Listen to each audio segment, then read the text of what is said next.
Meus irmãos, o texto que nós lemos antes desses louvores de adoração ao nosso Deus, nos trata de uma passagem bastante conhecida pelo povo de Deus, registrada pelo menos nos 3 evangelhos, Mateus, Marcos e João.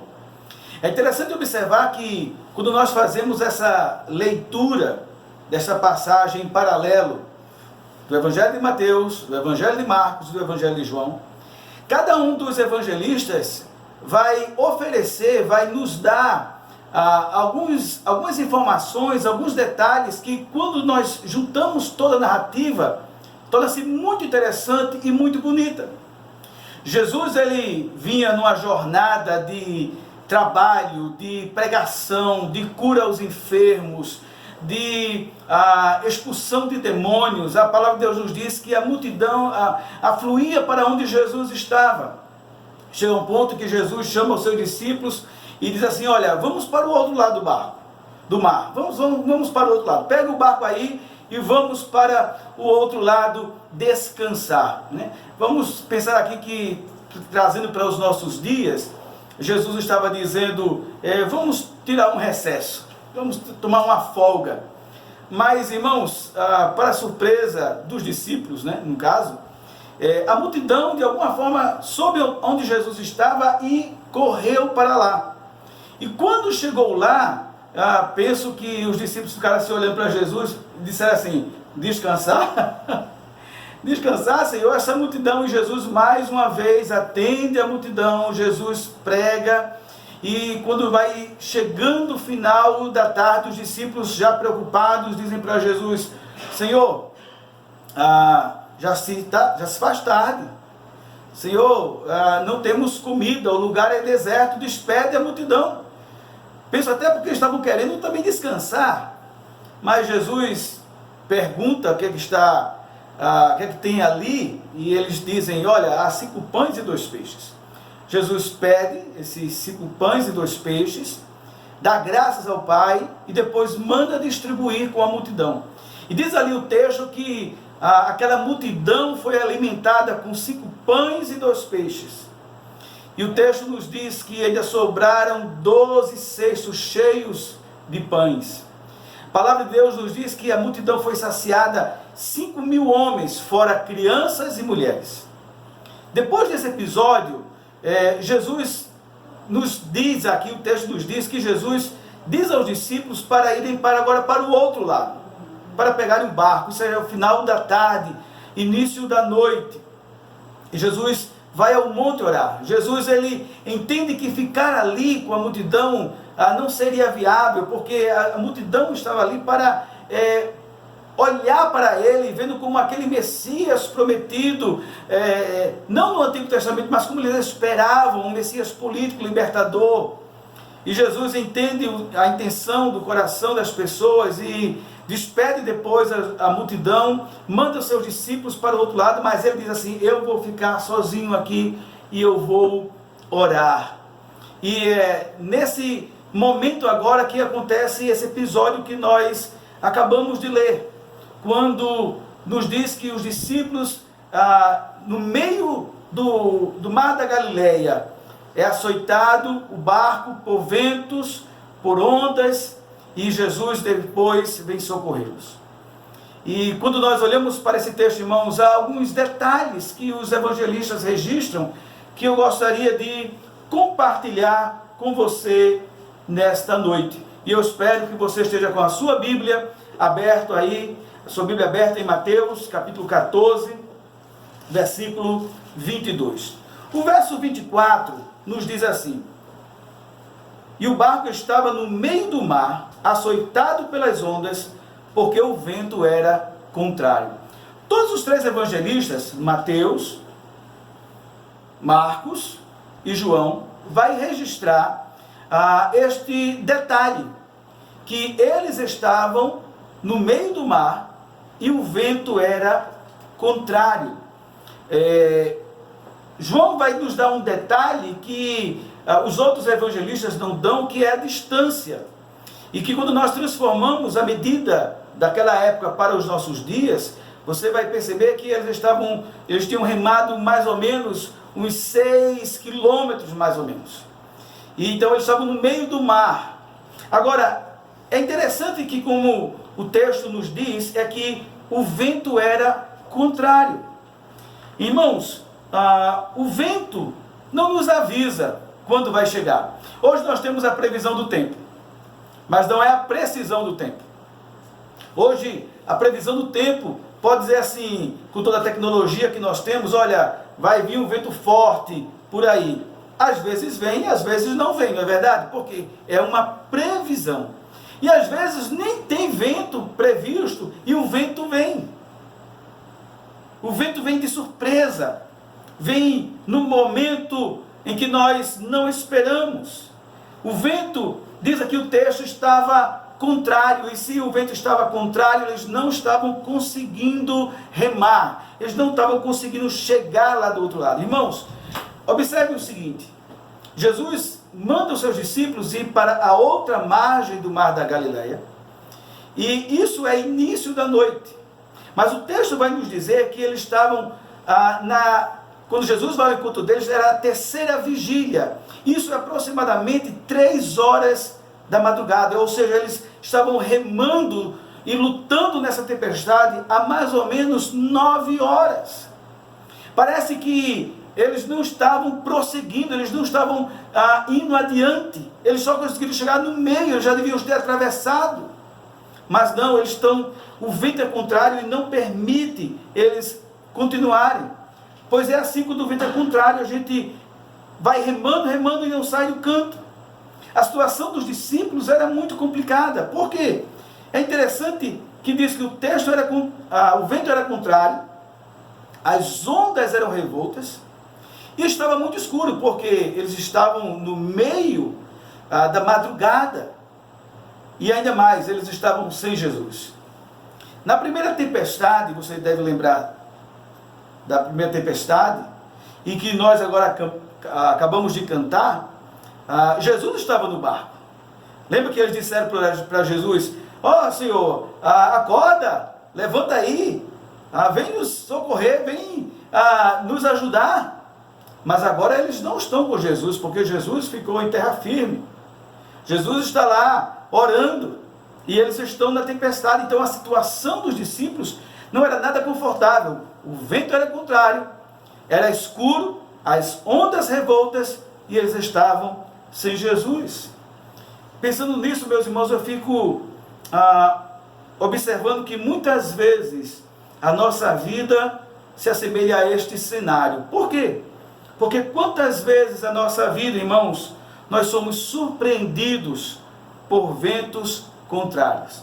Eu fico pensando que os discípulos, ao ouvirem aquilo de Jesus, vão para o outro lado, e eles disseram assim, tá bom, então a gente se encontra daqui a pouco lá. Mas para a surpresa deles, o vento começou a soprar ao contrário, não permitiu que eles prosseguissem, e eles estão remando. Muitas vezes somos surpreendidos por isso. Quem de nós diríamos há 6 meses atrás, por exemplo, ou no final do ano passado, com todas as festas de final de ano, com todas as confraternizações, que nós seríamos surpreendidos por um vírus que geraria uma pandemia global, em que o mundo está estarrecido diante disso? Quem diria que um vírus iria causar toda essa problemática social, econômica neste mundo? Quem diria isso? Mas, irmãos, nós não apenas isso, quantas vezes também nós somos surpreendidos por ventos contrários na nossa família, no casamento, na vida financeira, no trabalho. Aqueles discípulos foram surpreendidos, e nós também muitas vezes somos surpreendidos por ventos que são contrários. E esses ventos contrários muitas vezes não nos faz caminhar, não nos faz prosseguir. Nós lutamos, mas nada acontece. Nós lutamos e nada melhora. Parece que nós não saímos do lugar como aqueles discípulos naquela tempestade. Parece que o dia não quer ou insiste em não amanhecer. Os ventos contrários roubam as nossas forças, nós ficamos exaustos, nós ficamos cansados, pois assim o texto nos diz. Lá em Marcos vai justamente nos dizer isso, que os discípulos estavam cansados, estavam exaustos de remar. Quantas vezes nós nos sentimos assim, irmãos? Talvez você que está me ouvindo nesse instante, você esteja vivendo uma tempestade, vivendo uma situação em que os ventos são contrários. Os ventos estão contrários na sua vida financeira, os ventos estão contrários na sua saúde, na sua família, no seu casamento, no seu emprego. É bem verdade que não são todos os momentos, ou não é toda uma vida que temos de ventos contrários, mas nós não podemos negar, irmãos, que vai e vem, aqui e acolá, de uma forma mais intensa ou às vezes menos intensa, nós somos surpreendidos, como aqueles discípulos, por ventos que são contrários. Mas se o texto registrasse apenas isso, seria um texto muito difícil, seria um texto muito, muito desanimador, porque o texto só diz que o vento era contrário, mas não. Esse texto nos ensina que nós muitas vezes vamos ser surpreendidos por ventos que são contrários, como lemos no verso 24. Mas esse texto também nos traz uma outra lição, irmãos, muito bonita. É que em meio a esses ventos contrários que nós possamos estar passando, Jesus não é indiferente às nossas tempestades. O versículo 25 diz que, mas à quarta vigília da noite, isso é aproximadamente 3 horas da manhã, de 3 às 6 horas da manhã, dirigiu-se Jesus para eles andando por cima do mar. Marcos vai, em capítulo 6, verso 48, vai nos dizer da seguinte forma: vendo Jesus que seus discípulos estavam cansados de remar, foi ao encontro deles andando sobre o mar. Irmãos, esse texto, essa expressão, ela é muito bonita. Veja o que está dizendo. E Jesus, vendo os seus discípulos que estavam cansados de remar, foi ao seu encontro andando sobre o mar. O que nós podemos perceber desse texto? O que nós podemos perceber nesta verdade de que Jesus não é indiferente às nossas tempestades? Quando nós olhamos para esse texto, irmãos, podemos perceber que Jesus não é indiferente às nossas tempestades, porque Ele não nos perde de vista. Volto a repetir o versículo registrado em Marcos, capítulo 6, versículo 48. E Jesus, vendo os discípulos que estavam cansados de remar. Jesus não nos perde de vista, irmãos. Não nos perde de vista. É interessante que lá no Evangelho de Marcos, no versículo 47, versículo anterior, diz assim: o barco estava no meio do mar, e ele sozinho na terra. Jesus não tinha telescópio, Jesus não tinha a tecnologia que nós temos hoje, não havia satélite, não havia nada disso. Jesus mandou os seus discípulos, eles estão lá no meio do mar, sendo açoitados pelas ondas, pelos ventos, pela noite escura, e ele está lá em terra, firme, sozinho. Mas o texto nos diz que ele estava vendo os seus discípulos. Lembre-se que Jesus, ele subiu ao monte para orar. Penso eu que Jesus estava orando por seus discípulos. Ele sempre orava por seus discípulos. João 17 vai nos mostrar uma dessas orações. Mas o fato é que Jesus está sozinho na terra, como Marcos registra. Os discípulos estão lá no meio do mar revolto, açoitado pelas ondas, o vento sendo contrário, noite escura. Mas Jesus está vendo. Jesus não perde os seus discípulos de vista. Ele está vendo o que os seus discípulos estão passando, o sofrimento que está sobre eles. Mas o que eu acho bonito desse texto, irmãos, não é apenas que Jesus está vendo o sofrimento, mas ele se importa tanto com o sofrimento deles, que ele vai ao encontro dos seus discípulos. Por isso que o versículo diz que, tendo visto ele que estavam cansados de remar, foi-lhes ao seu encontro, foi ao encontro deles. É bem verdade que eles já estavam há muito tempo remando. E alguém poderia dizer, mas por que Jesus não foi logo no início da tempestade? Por que Jesus não foi logo nas primeiras horas da tempestade? Meus irmãos, o nosso relógio não é igual ao relógio de Deus. É bem verdade que muitas vezes queremos que Deus venha logo aqui, agora, imediatamente. Mas Ele muitas vezes vai nos deixar remar, vai nos deixar por algum tempo na tempestade. E no tempo certo, na hora certa, quando as nossas forças já estão se esvaindo, quando não há mais vigor para remar, porque o vento é contrário, é aí que Ele vem para nos socorrer. Diz o texto que Jesus viu os seus discípulos cansados no meio do mar, no meio da tempestade. E Jesus foi ao seu encontro, mas não foi de qualquer jeito. Jesus não pegou um outro barco e saiu remando até lá. Jesus não chamou outras pessoas para pegar um barco e ir até lá. Jesus também não foi nadando até onde os discípulos estavam. Diz o texto que ele foi andando sobre o mar. Isso nos diz que Jesus viu a aflição dos discípulos. Ele não é indiferente porque ele vê. Ele não é indiferente porque ele vem ao nosso encontro. Ele não é indiferente porque ele vem ao nosso encontro, foi ao encontro dos seus discípulos andando para mostrar que ele tem domínio sobre toda e qualquer situação, que ele tem domínio sobre a criação. Ele não estava preso à lei da gravidade. Numa tempestade, um mar revolto não era suficiente para deter aquele que criou o céu, o mar e o vento. Glória a Deus por isso, irmãos.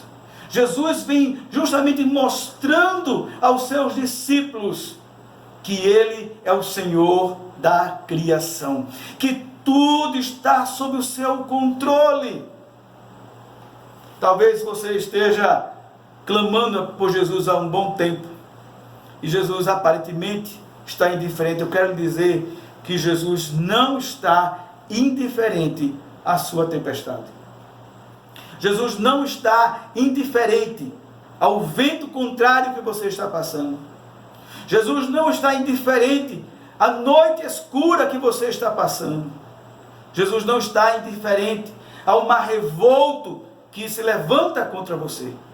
Ele está lhe vendo.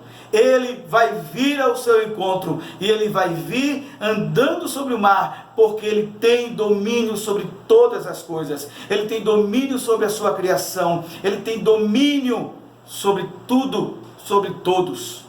Ele é o Senhor. Esses dias de pandemia, nós não podemos esquecer disso. Que Jesus está nos vendo. Não estamos longe do seu radar. Jesus está nos vendo.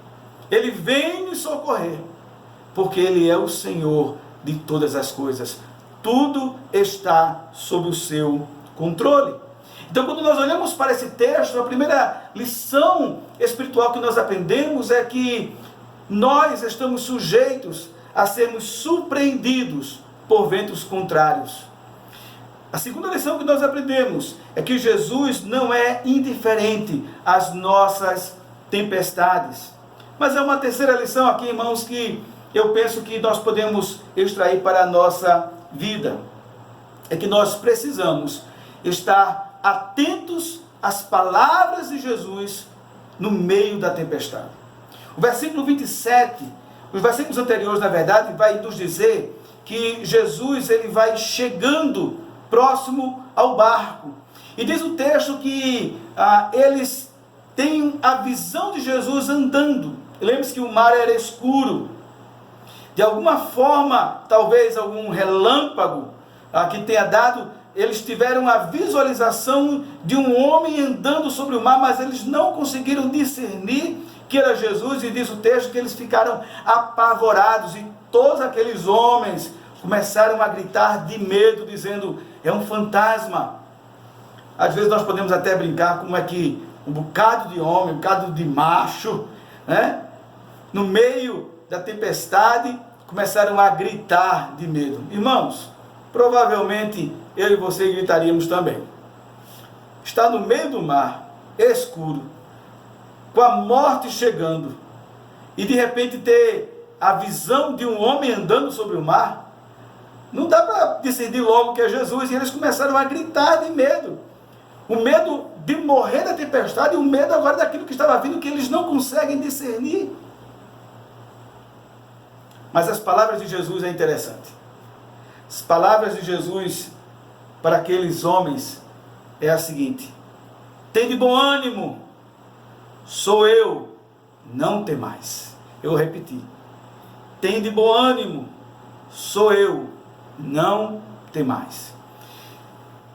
Precisamos, irmãos, estar atentos às palavras de Jesus quando nós estamos no meio da tempestade. Precisamos ter ouvidos atentos àquilo que Jesus exclama para nós. E quando nós olhamos para essa expressão de Jesus, algo que nos ensina muita coisa, muita verdade do qual nós podemos extrair. Quando você olha para essa expressão de Jesus, tende bom ânimo, sou eu, não temais, você observa que Jesus não está pedindo aos seus discípulos. Ele não está dizendo assim: olha, dá para vocês acreditarem que sou eu? Dá para vocês terem um pouquinho de ânimo? A maneira como Jesus fala aqui é de uma forma enfática, é de uma forma imperativa. Tenham ânimo, tenham coragem. Algumas outras traduções vai trazer isso. Tenham coragem. Por quê? Coragem. Porque eles estão temerosos. Temerosos quanto à vida, temerosos quanto à tempestade, temerosos quanto aquilo que eles estão vendo. E Jesus diz assim: tenham ânimo, tenham coragem. É uma ordem. Não temam. É uma ordem. Você percebe que Jesus, ele ordena. Escute a voz do Senhor, ordenando a sua alma, ao seu coração. Tenha coragem, tenha ânimo, mesmo que esteja no meio da tempestade, na mais densa escuridão, no maior mar revolto e ventos que lhe são contrários. Escute a voz do Senhor dizer: não temas, tenham coragem. E alguém poderia dizer assim: mas por que nós temos que ter coragem, ter ânimo, não ter medo? Porque eu teria que atender a essas palavras. Jesus, ele diz algo aqui espetacular. Ele diz assim: tenham ânimo, não temas, sou eu. Sou eu. Sou eu aquele que vocês já viram acalmar o mar e a tempestade. Sou eu aquele que vocês já viram ressuscitar mortos, curar enfermos, expulsar demônios. Sou eu mesmo. Sou eu o Criador dos céus e da terra. Sou eu o Criador do vento, do mar, da terra, de tudo que existe, da vida.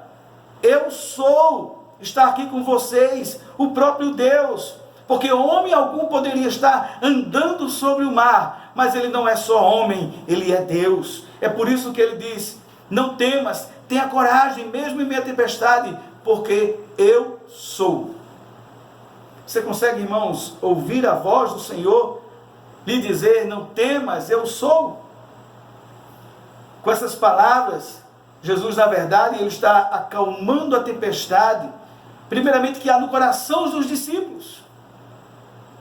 Note que Jesus não chega já acalmando a tempestade, já fazendo com que o mar fique quieto, o vento pare de soprar. Jesus não chega fazendo isso. Jesus primeiro chega dizendo aos seus discípulos: não temas, tenha bom ânimo. E se você for observar bem os evangelhos, pelo menos mais de 45 vezes, essa expressão está nas palavras de Jesus para o seu povo, direta ou indiretamente. Não temas, tenha bom ânimo.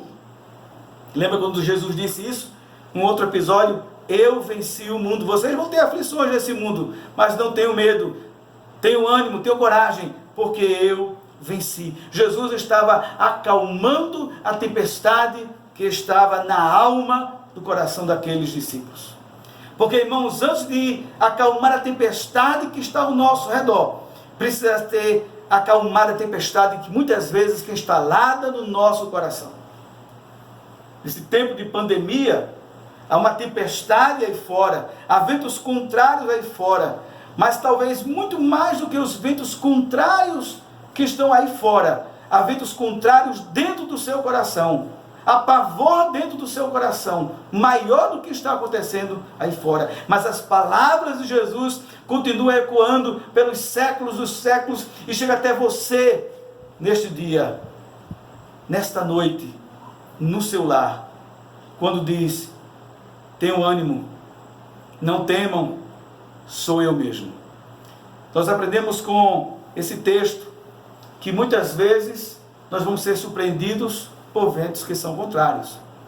Mas aprendemos também nesse texto, nesse episódio, que Jesus não é indiferente às nossas tempestades. Ele nos vê, Ele vem ao nosso encontro, andando sobre o mar, porque Ele tem o controle de todas as coisas. Aprendemos, irmãos, nesse texto, que nós devemos estar atentos às palavras de Jesus.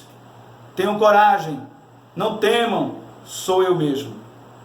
Mas há uma outra lição, uma última lição que eu gostaria de observar aqui com os irmãos.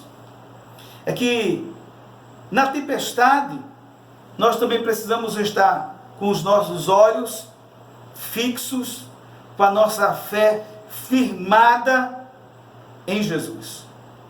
O texto nos diz, e Mateus é o único que registra isso, que quando Jesus diz: não temas, se animem, sou eu, Pedro, ele, de uma forma ousada, mas também uma atitude de fé, ele diz: és tu mesmo, Senhor, então manda eu ir ter contigo.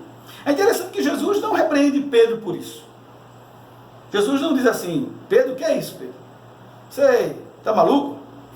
Não, mas Jesus, de forma surpreendente, disse: vem. Lembre-se que o mar ainda não está calmo. Lembre-se que o vento está soprando e o mar está balançando todo o barco. Jesus disse: vem. E Pedro, de forma ousada, intrépida, de forma com confiança e fé em Cristo Jesus, ele pisa nas águas. E ele começa a andar em direção de Jesus. Jesus está dizendo: vem, Pedro. Mas, meus irmãos, acontece algo que o texto nos registra, é que Pedro, ele começa a perceber a força do vento. Diz o texto sagrado que, versículo 29, e disse Jesus: vem, e Pedro, descendo do barco, andou sobre as águas para ir ter com Jesus. Mas sentindo o vento forte, teve medo. Outra tradução diz que ele reparou a força do vento. Ou seja, Pedro deixou de olhar para Jesus. Pedro deixou que a sua fé nas palavras de Jesus, quando disse vem, não estivesse mais nem em Jesus, nas palavras de Jesus, mas ele começou a olhar as circunstâncias, ele começou a sentir as ondas batendo nele, o vento soprando forte, e diz o texto que ele começa a afundar. Pedro fraquejou na sua fé. Fraquejou na sua fé. Mas, meus irmãos, este episódio de Pedro nos revela algumas coisas. Porque nos revela que nós, muitas vezes, como Pedro, nós agimos por fé. Talvez você esteja já escutando, ou já escutou alguma mensagem semelhante a esta, em que você ficou cheio de ânimo, cheio de fé no coração, e passou alguns dias, e nada mudou, a tempestade continuou, e a sua fé já não era mais a mesma. Eu sei que já aconteceu isso com você, porque já também aconteceu comigo. Nós somos como Pedro, que ousamos na fé, mas muitas vezes fraquejamos, porque começamos a olhar o vento que é contrário, começamos a olhar o mar bravio, começamos a tirar os nossos olhos de Jesus, da nossa fé em Jesus. Esse texto nos mostra que nós precisamos olhar firme para aquele que veio acalmar a nossa tempestade. O texto nos diz que Pedro, ele olha para as circunstâncias e ele começa a afundar, começa a se afogar. E ele dá um grito: Senhor, salva-me! Salva-me, Senhor! Diz o Senhor Jesus, que imediatamente, não foi Jesus parou para pensar se deveria ou não, diz que imediatamente Jesus estende a sua mão e levanta Pedro. E diz: ó homem de pequena fé, por que duvidaste? De pequena fé porque ele começou com fé, mas não continuou na fé, não perseverou na fé. Por isso, irmãos, essa lição que nós aprendemos aqui também, é que na tempestade nós precisamos estar com os nossos olhos, a nossa fé firme em Cristo Jesus. O que é que nós podemos trazer de aplicação para as nossas vidas? Para você que já é crente em Cristo Jesus, para você que já serve ao Senhor, eu quero lhe dizer que o Senhor não lhe perde de vista.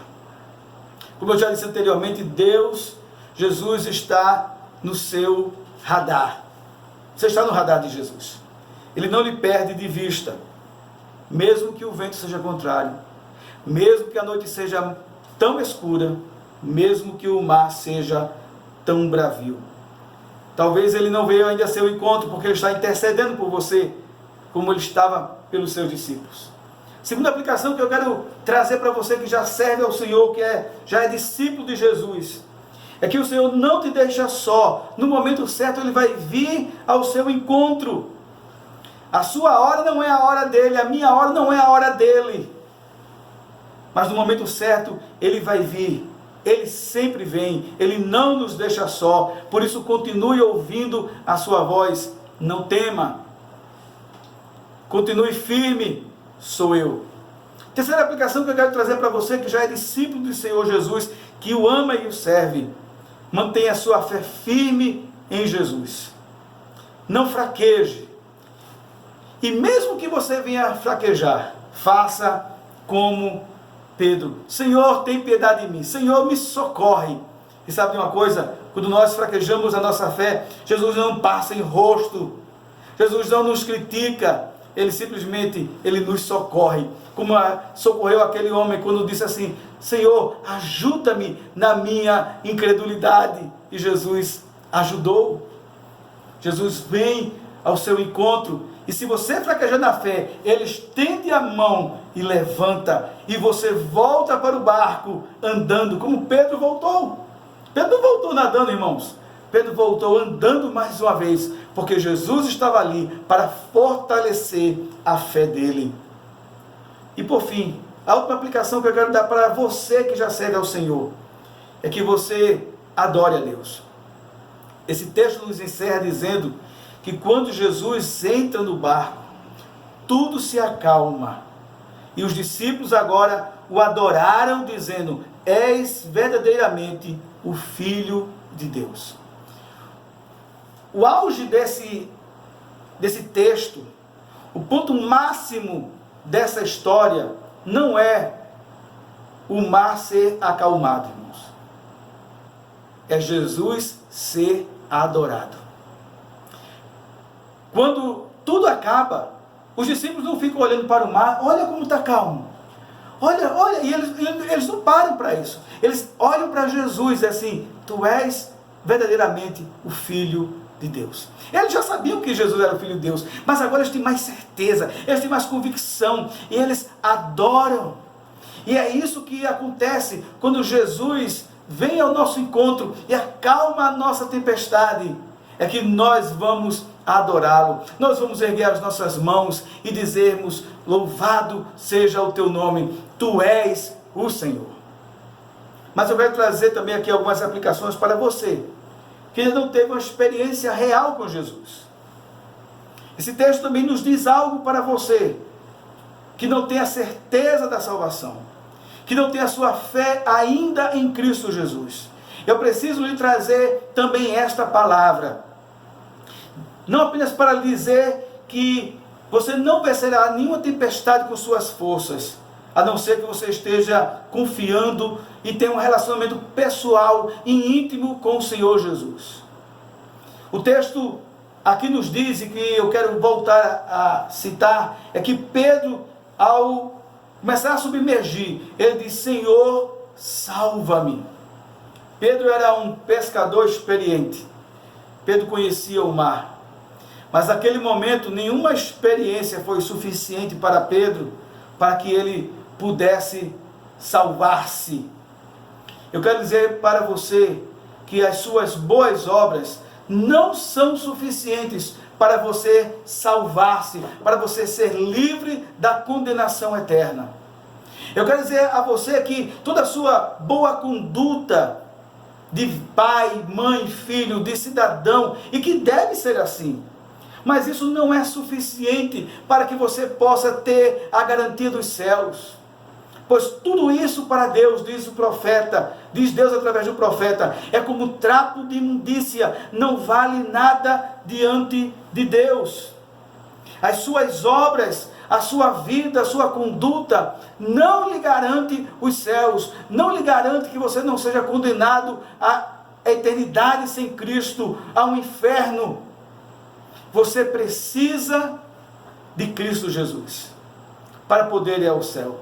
Você precisa clamar como Pedro: Senhor, salva-me. E se você está me escutando neste dia, e você ainda não tem a experiência com Cristo Jesus, clame ao Senhor: Senhor, salva-me. E assim como ele estendeu imediatamente a mão e salvou a Pedro, ele também vai estender a sua boa mão salvadora e vai lhe salvar da condenação eterna. Não porque você merece, não porque eu mereço, mas por causa do seu amor gracioso, por causa da sua misericórdia.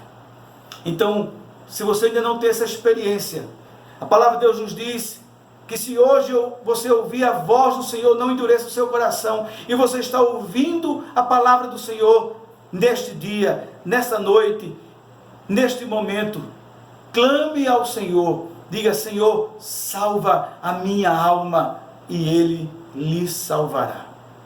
Que Deus em Cristo nos abençoe, que Deus em Cristo nos fortaleça, que Deus em Cristo nos ajude a compreendermos e a vivermos a sua palavra.